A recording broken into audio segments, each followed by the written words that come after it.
Good afternoon, everyone. Welcome to the Wisconsin Laborers Training Center.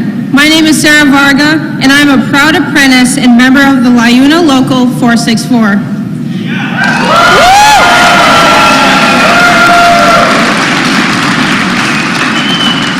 Growing up in Janesville, I was always outdoors, either helping my dad work around the house or at a local rink playing ice hockey. After a couple of semesters of college playing ice hockey and track and field, I decided that college wasn't offering what I wanted to do with my life. I talked with my dad, who's a union plumber. I asked him if he likes what he does, and he said he loved it. I found a contractor who then connected me with the Wisconsin Laborers Apprenticeship Program.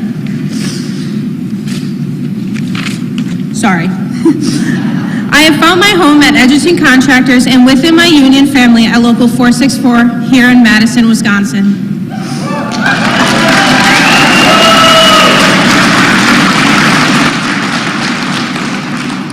Working as a union laborer has taught me that I do not need a college degree to have a good paying, family supporting job with great wages, health care, and a pension.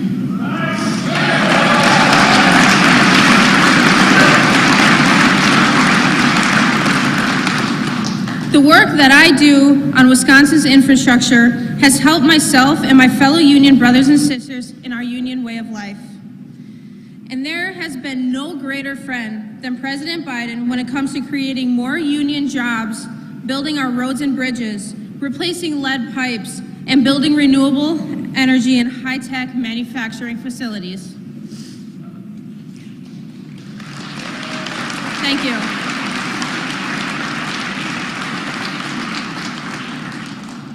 President Biden is the best president in history for unions, and I am so proud and greatly honored to introduce to you the President of the United States, Joe Biden.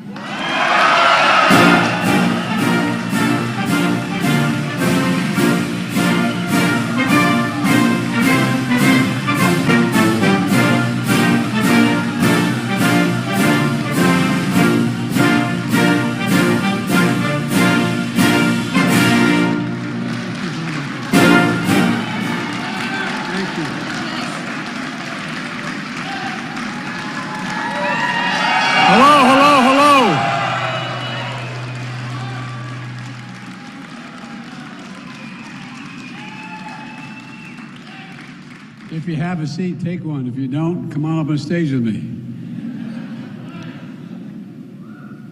Well, thank you very much. You know,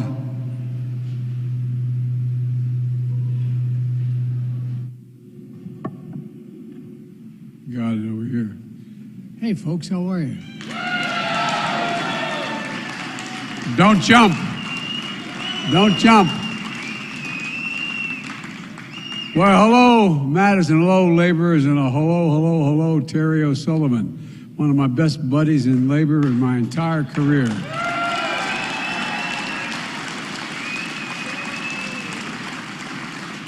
Thing about Terry is whatever he says he does, even when circumstances change. I love the people who say, I'll be there with you, and I say, well, I can't anymore. Things have changed. Whatever he tells you, he does. Whatever he tells you, he does. And we've been working together since he was 12 years old. No, I'm only joking, but you know, every time I have a problem in Delaware, Gov, I just go across the river in New Jersey and make sure everything got squared away. You think I'm joking? This is the most reliable guy, one of the most reliable guys in labor or business, and I really appreciate it. So look, I want to thank Sarah for the introduction. And boy, can she wield a mean hockey stick. I tell you, I was in the back. Reason we were taking a little longer is I have a granddaughter who's a hell of an athlete. She's going to graduate this year from college, but she played lacrosse and field hockey. Lacrosse and soccer, all state in both subjects and both sports. And she went off to school. She said, I can't work 40 hours a week in the field and still do well in school. So she decided to stay. I was hoping she'd go pro, but anyway, you know. But I was telling my introducer, she reminds me very much of my granddaughter. She even looks like her. At any rate, Madam Mayor, thanks for the passport into town. Appreciate it. Where is she? And there you are. And Governor Evers, you're a great partner, man. You've been a great partner all the way back when I was vice president, even now. And I can't tell you how much I appreciate your leadership. I really, really mean it. Thank you. Thank you. And Representative Mark Pocan, a great congressman and a friend, always fighting for working families, and you helped us get so much done for union members in the last couple of years. Look, you know, she couldn't be here today, but Tammy Baldwin just fights so damn hard for this state. If I do anything that doesn't start off with the word Wisconsin, I get a note from Tammy. But all kidding aside, she's incredible. Before we get started, I want to take a moment to, on behalf of the American people, our thoughts and prayers go out to the people of Turkey and Syria. You know, the death toll is rising. It's one of the worst earthquakes in that region in over 100 years. And we mourn the loss of so many lives, and we offer our deepest condolences. You know, it's amazing watching these people try to pull out from under this rubble and these terrible built buildings, but although the earthquake was incredibly powerful, significant aftershocks and a second quake. But you see dads or moms pulling little babies out from underneath this rubble. So many people dying. And our thoughts are also with the survivors who've been torn apart by this tragedy. As I told President Erdogan, and I called him immediately when the first quake hit, that the United States was offering our full support, rescue and recovery teams and our NATO ally, deploying teams with the U.S. Agency of International Development, drawing additional resources, including our armed forces in Europe to assist Turkey's teams on the ground. In Syria, the U.S. is supporting humanitarian partners who are responding with equipment and assistance and have been conducting urgent search and rescue missions from day one, even in the face of staff members' death and injuries in that first day. The United States is a leading donor across all the areas of Syria, no matter who controls the territory. It's about saving human life. We remain steadfast in our commitment to supporting the people of Turkey and Syria in this time of need. Last night I reported on the State of the Union. It is strong. It is strong. And it's strong because of you. Because the soul of the nation is strong. The backbone of this nation is strong, and the people of this nation are strong. And I've said so many times, often told the Democrats and Republicans, we can actually work together. We actually work together. All the things we did were bipartisan. All the major initiatives. And besides, I signed over 300 bipartisan bills beyond the big ones. Folks, look, last night, I said if we couldn't work together last Congress, if we could work together last Congress, there's no reason we can't get things done as well this Congress. And I mean that. You know, people sent us a clear message. Fighting for the sake of fighting gets us nowhere. We're getting things done. It's always been my vision for this country. Today I'm here to talk about one part of that vision, the economy that works for working people. This is a blue-collar, blue change we're seeing. You know, an economy where we're building, we've built more in the last 2 years since I've taken office than you can imagine. We've created 12 million new jobs, 500,000 jobs just last month. We've created more jobs in 2 years, than any president's created in a single 4-year term. Look, unemployment rate is 3.4%, a 50-year low. Gas prices are down more than $1.50, and we're going to make sure the oil companies start playing their honest role. It's going to go down further. Inflation has fallen 6 months straight. Inflation is coming down. Take-home pay of workers is going up slightly. Manufacturing is rebounding at the fastest rate in almost 40 years. The economy is growing at a solid clip. Folks, I hate to disappoint you, but the Biden economic plan is working. It's working.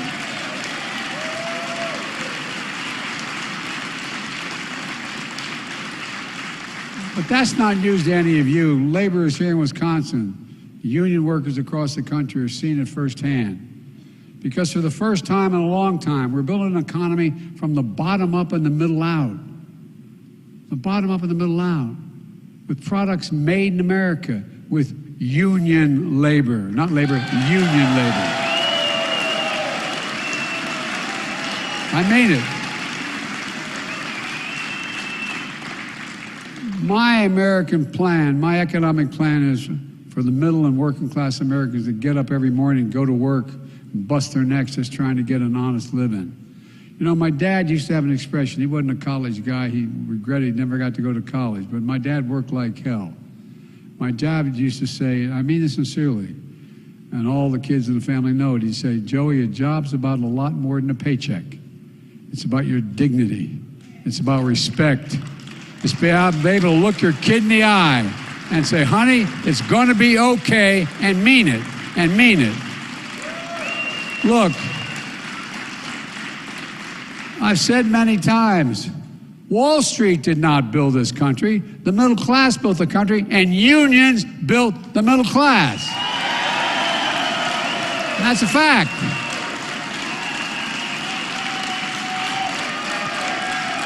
For real. That's the God's truth. And by the way, now you're rebuilding the country. I signed a once-in-a-generation investment in putting Americans to work rebuilding our national infrastructure. It was bipartisan. Republicans signed on to it too. Not all of them, but enough to get it passed. And by the way, I told them, even those that didn't vote for it, call and say, we need a project in my district. I said, okay, good, we'll do it. See you at the groundbreaking. You know, for really, I'm president for all of America. You know, at the Port of Green Bay, we're helping turn an old water plant site into a new port terminal. Going to create thousands of jobs over time. This is a big deal. You know, we're just up the road in Columbia County, just up the road. Funds from the infrastructure are going to replace the Wisconsin River Bridge. Here in Madison, the mayor can tell you we're using the funding to buy 46 electric buses, replacing dirty diesel buses that are bad health for the environment. Each of these projects means jobs for laborers, plumbers, pipe fitters, electricians, carpenters, cement masons, iron workers, and so many more. These are good jobs, jobs you can raise a family on. And most don't require a college degree, jobs where people don't have to leave home in search of an opportunity. But they do require at least 4 years of trained apprenticeships, which is one of the reasons the United States has the best trained workers in the world like you. And by the way,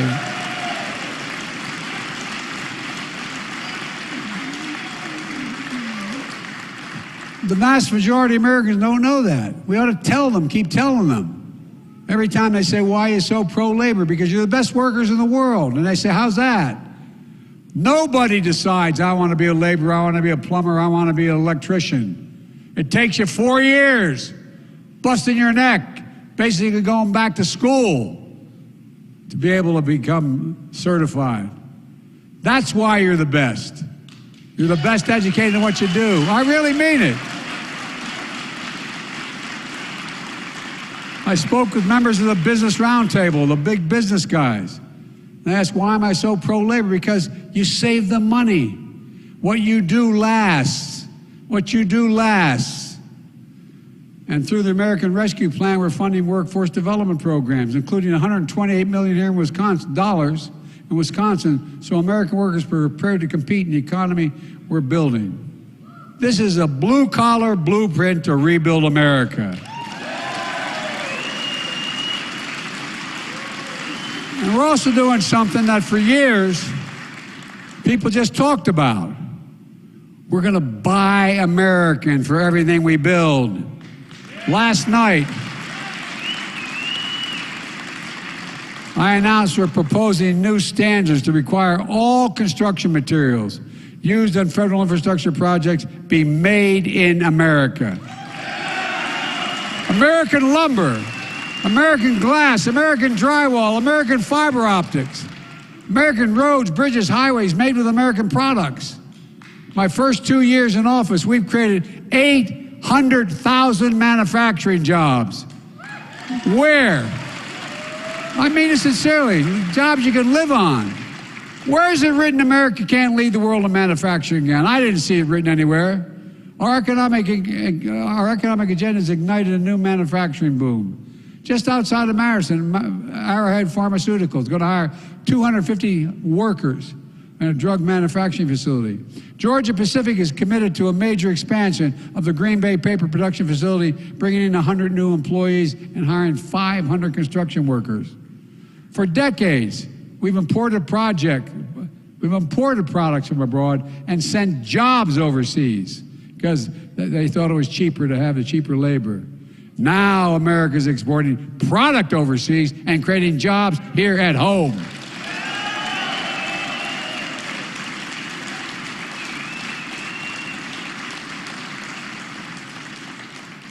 Look, I didn't come from a poor family, but I came from a typical middle-class family. Split-level home, 4 kids, and grandpa living with us. Wasn't so private for my mom and dad, but we thought it was good. But all kidding aside, typical middle-class family. For decades, the backbone of America, the middle class, has been hollowed out. It's been hollowed out. Good-paying manufacturing jobs moved overseas, production, because it was cheaper there. When jobs move overseas, factories at home close down. You saw it in Janesville, where Sarah, the woman you just heard from, is from. When the last assembly line was shut down in the GM plant, 2 days before Christmas 2008, thousands of people lost their jobs at the plant and the surrounding businesses that the plant kept alive. Look, think about how many moms and dads had to have that conversation with their kids. Honey, I just lost my job. We got to move, honey. I'm not sure where. We can't live here anymore. No job. Once thriving cities and towns became shadows of what they used to be. And when those towns were hollowed out, something else was lost. Pride, self-esteem, a sense of self-worth. But now we're going to turn that around. We're building an economy where no one's going to be left behind. My economic plan is about investing in places, people that have been forgotten. As part of that plan, I talked last night about things we're going to do for families. Just a little more breathing room. Just give them, my dad said, just a little more breathing room. At the end of the month, when everything's paid, you have just a little more breathing room. We're going to lower the cost of everyday products for you all. And we're taking on what we call junk fees. Those hidden surcharges businesses use to make you pay more.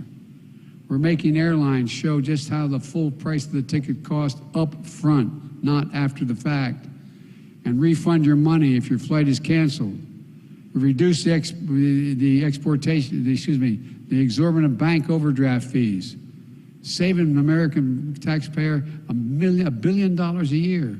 Just these fees that were exorbitant for an overdraft. We're proposing to cut credit card fees by 75%. Now they average, if you're late in the payment by a day, it's $30. Guess what? It's going to be $8 now. I heard a commentator on the way flying out here in Air Force One, television was on, talking about little things like junk fees. He says, why isn't Biden talking about important things, important issues? Why the next thing he's going to be talking about taking in your garbage? Well, let me tell you something.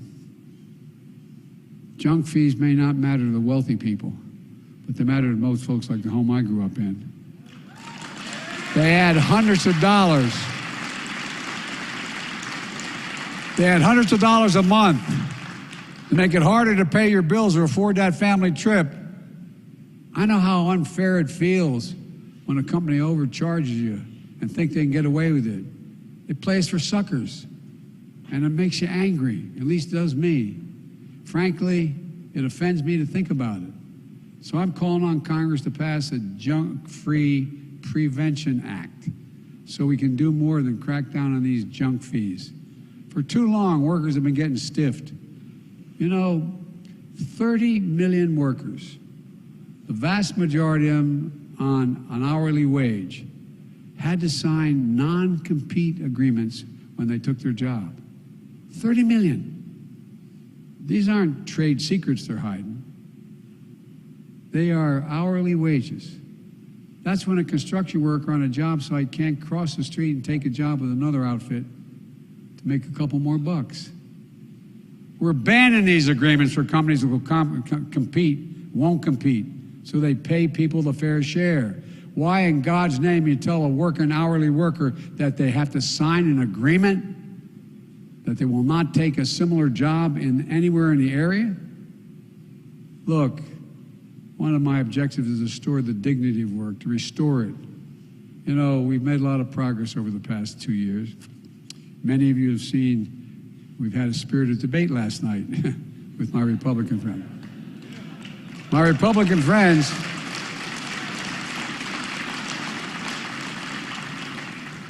they seem shocked when I raised the plans of some of their members and their caucus to cut Social Security. And Marjorie Taylor Greene and others stood up and said, liar, liar. Reminds me of liar, liar, house on fire, yeah. Well, guess what? You know, I remind you that Rick Scott from Florida, the guy who ran the U.S. Senate campaign, has a plan. I got his brochure right here. Has a plan. Here's what he says in his plan. Let me open it up here. Sorry. He says, all federal legislation sunsets every 5 years. If the law is worth keeping, Congress can pass it again. Social Security, Medicare, Medicaid. And by the way, you have a senator named Ron Johnson. Ron Johnson on Social Security and Medicare, quote, we should transfer everything, so we have to consider everything every year. Come on, man. And then we found there was there's a senator named Mike Lee who was also yelling, liar, liar, house on fire kind of stuff last night. Well, I didn't even know this, but they played a video showing him. He said, when I said I didn't say the whole part. I said, leading Republicans want to cut Social Security and Medicare. And so they played last night something I didn't even know existed. A video of him saying, I'm here right now to tell you one thing you probably never heard from a politician.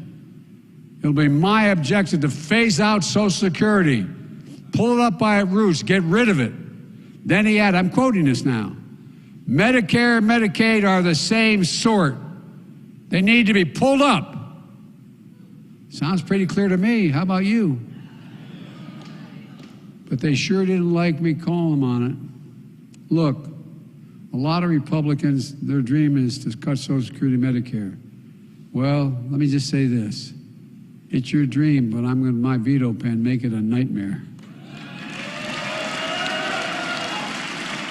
But here's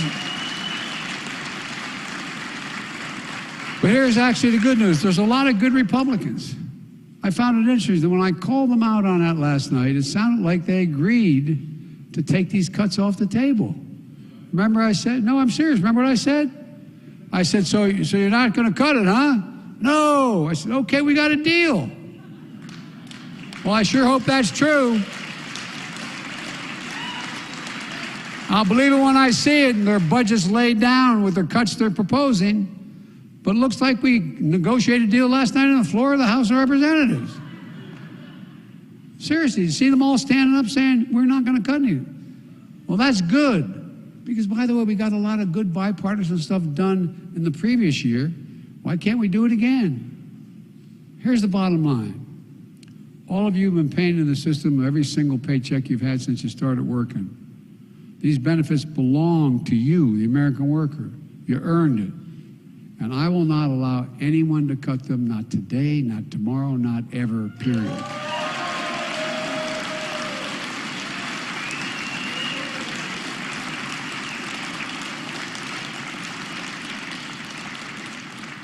You know, some Republicans in Congress are even threatening to have America default on its debt if I don't agree to the cuts they want.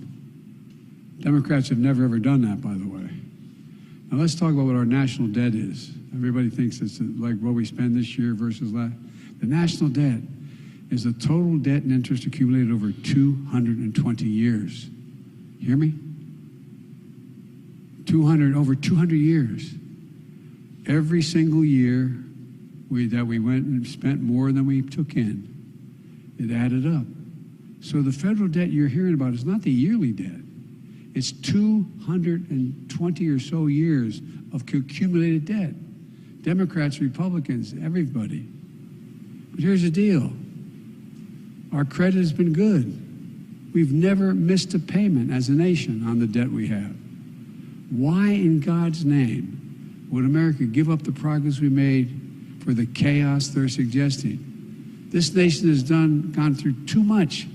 We've come too far to let that happen. I won't, not on my watch. And while there's more work to do, it's clear our plan is working because of the grit and resolve of the American worker. And I'm not trying to just be nice to you. I've been saying this my whole career. We're going to keep lowering costs for families. We're going to keep putting shovels in the ground to rebuild our infrastructure, our supply chains, and manufacture more here at home. You know, in the communities across the country that were too easily written off for dead, we're going to see not only jobs and economic opportunity return, but a sense of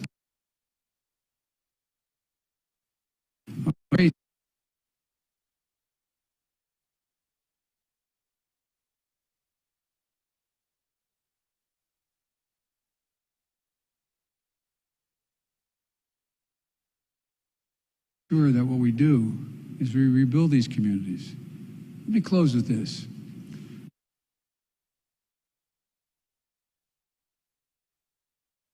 That's what I've told I've been doing foreign policy for a long time. I know every major world leader for the last 35 years. Know them face to face. I did it for the previous president, my president, Barack Obama, and I'm doing it now. I can say honestly, as I stand here today, I have never, ever been more optimistic about America's future than I am today. We just have to remember who in God's name we are. We're the United States of America. We're the best positioned nation in the world to lead the world in the 21st century. There's nothing beyond our capacity if we work together. And it's my hope we're going to find enough Republicans that want to do that. God bless you all, and may God protect our troops. Thank you. Thank you.